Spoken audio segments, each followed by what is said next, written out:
Je vais vous faire un résumé détaillé du chapitre 29 de la Genèse, sa rencontre avec Rachel et les événements marquants de son séjour chez Laban.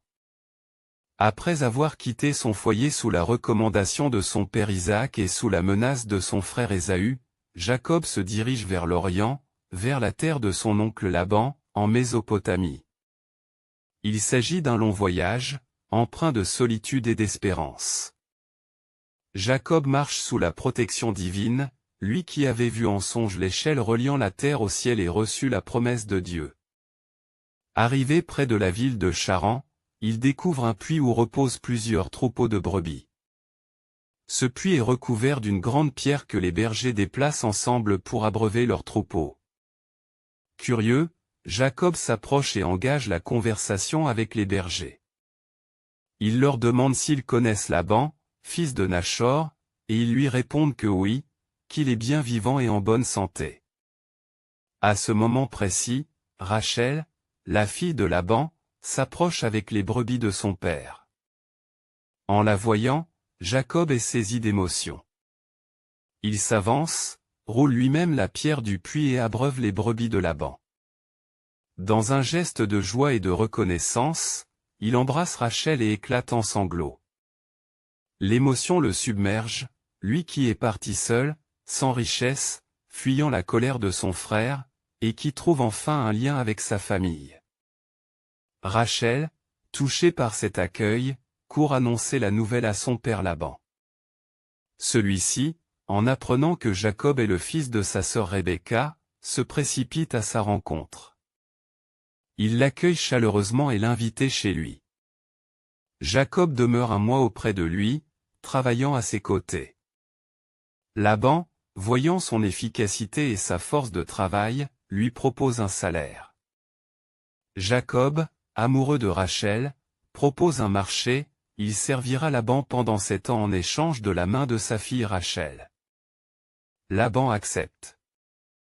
Ainsi, durant cette année, Jacob travaille dur, avec patience et amour, car, nous dit l'Écriture, ces années lui semblent peu de choses tant son amour pour Rachel est grand.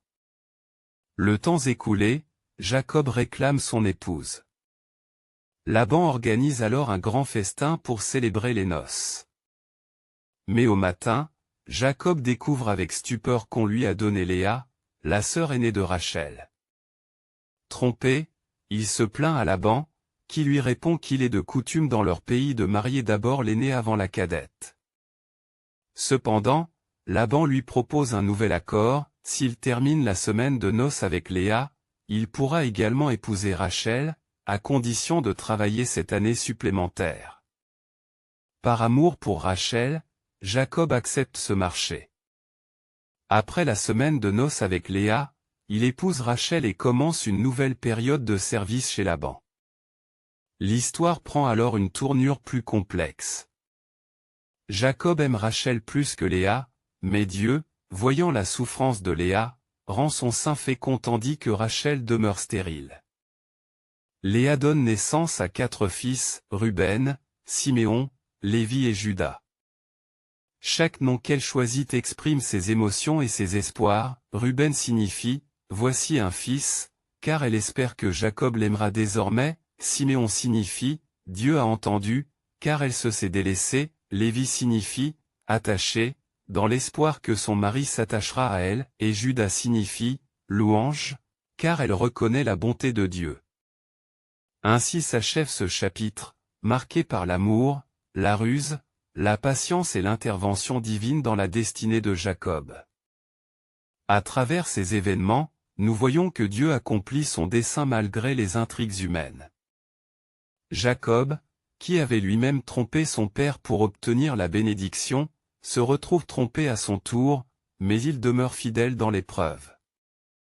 Son amour pour Rachel et son engagement envers Dieu le guideront dans les épreuves à venir. Que cette histoire nous enseigne la patience, la persévérance et la foi en la providence divine.